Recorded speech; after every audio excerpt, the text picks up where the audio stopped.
नमस्कार, आप देख रहे हैं दिल्ली ग्लो न्यूज और मैं हूं आपके साथ सपना। चलिए रुक कर लेते हैं आज की बड़ी खबरों की ओर। हमारे राजस्थान में एसआईआर चल रही है। इस एसआईआर की आज की तारीख में यहाँ पर आवश्यकता नहीं थी।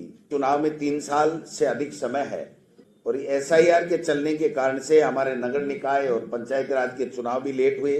और दुर्भाग्य है कि एसआईआर होके भी जब पूर्ण होने लगी तब पुरानी वोटर लिस्ट से, जिसको फर्जी वोटर लिस्ट चुनाव आयोग के द्वारा बताया जा रहा है, उसके आधार के ऊपर पंचायत राज के चुनाव करा रहे हैं। एसआईआर में जो प्रक्रिया चली उसमें हमारे बीएलए ने पूरी तरीके से इसमें साथ दिया, भाग लिया।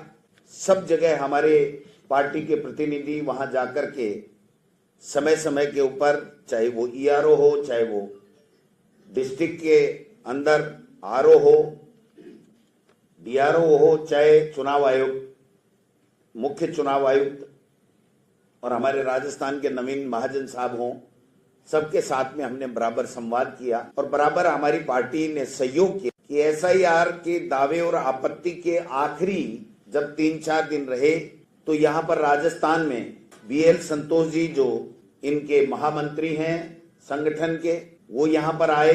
गुप्त बैठकें हुई और दिशा निर्देश जारी किए एसआईआर में किस तरीके से क्या करना है।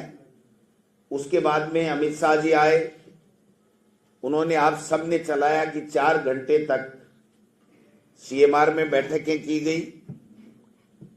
उन्होंने अपने हिसाब से क्या इनको निर्देश दिए और उसके बाद में आनन फानन में सीएमआर से हर विधानसभा क्षेत्र में एक पेन ड्राइव देकर के एक डाटा दिया गया। वो डाटा के आधार के ऊपर ब्लैक फर्जी हस्ताक्षर करके और प्रिंटेड फॉर्म, जो पहले से किसी प्राइवेट कंपनी के द्वारा या बीजेपी के कार्यालय में भराए गए, ऐसे हजारों की संख्या में फॉर्म काफी विधानसभा क्षेत्रों में 1000, 2,000, 5,000, 7,000 इस तरीके के फॉर्म जो फर्जी हैं, कहीं भी बीएलए के कोई हस्ताक्षर नहीं है, नियमों में नहीं आ रहे हैं। क्योंकि नियम यह कहता है कि ड्राफ्ट प्रकाशन से पहले एक बीएलए प्रतिदिन 50 फॉर्म जमा करा सकता है। वो काम पूरा हो गया, ड्राफ्ट प्रकाशन हो गया, उसकी अंतिम तारीख 15 तारीख यानी आज है। और ड्राफ्ट प्रकाशन के बाद में एक बीएलए केवल 10 फॉर्म प्रतिदिन ही नाम जोड़ने या घटाने के दे सकता है और उसका डाटा चुनाव आयोग को पूरी तरीके से ऑनलाइन उपलब्ध कराना होता है, हाथों हाथ। और ऐसा कराया भी गया, 13-14 तारीख तक कराया भी गया। 14 तारीख तक का मेरे पास में डाटा है। चीफ इलेक्टोरल ऑफिसर राजस्थान, इसमें जो भारतीय जनता पार्टी है उसके बीएलए 973 ने फॉर इंक्लूजन जोड़ने के लिए 211 नाम और एक्सक्लूजन हटाने के लिए 5,694। ये 14 तारीख का डाटा है। चीफ इलेक्शन ऑफिसर का डाटा है, मेरा डाटा नहीं है।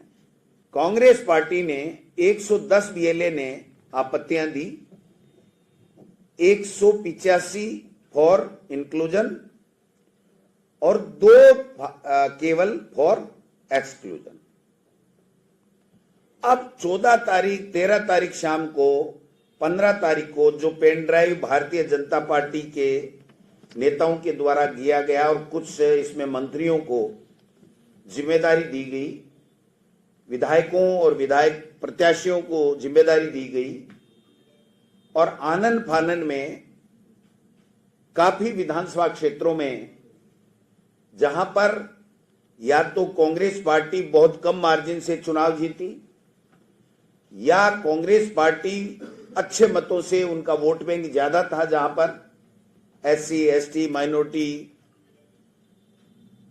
वहां पर उन फार्मों को दिया गया कि कैसे 10,000 से जीता तो 10,000, 8,000 वोट काटो जिससे उसका मार्जिन कम हो जाए, और कम मार्जिन से जीती तो उसका मार्जिन और ज्यादा कम होकर के और भारतीय जनता पार्टी की जीत सुनिश्चित हो जाए। इस तरीके का षड्यंत्र किया गया।